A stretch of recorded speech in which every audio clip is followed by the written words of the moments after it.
قریب سے ایک خاتون گزری جو سر سے لے کر پاؤں تک مکمل برقعے میں، ہاتھوں پہ بھی دستانے تھے اور پاؤں میں جرابیں تھیں، اور ایک بالکل سادہ سا برقع انہوں نے پہنا ہوا تھا.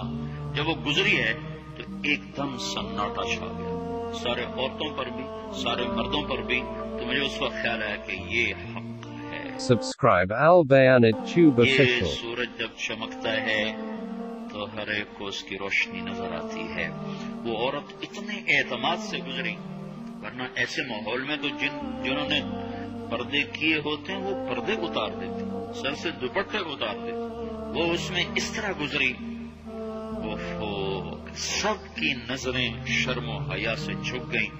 وہ عورتیں جن کے دوپٹے کہیں جا رہے تھے ان کی بھی نظریں شرم و حیا کی وجہ سے جھک گئیں.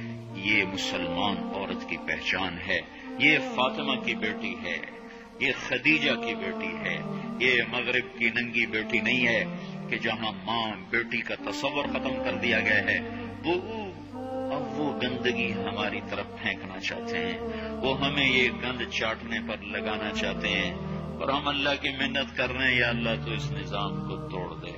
ہماری تو بے بسی ہے، ہماری بیٹیوں کے سر سے دوپٹے اتر گئے، کپڑے مختصر ہو گئے. عجب حال ہے. حیا پتہ نہیں کہاں ہی روٹ کے چلا گیا، نظر ہی نہیں آتا. پہاڑوں میں جا کے بھی ڈھونڈا، وہاں بھی نہیں ملا. صحراؤں میں گئے، دریاؤں میں گئے، کہیں نہیں ملا. کبھی ایک صفت ہوا کرتی تھی، آج پتہ نہیں کہاں سے ملے گی، کس بازار سے ملے گی. وہ منڈیاں ہی بند ہو گئیں. Subscribe Al Bayan at Tube Official.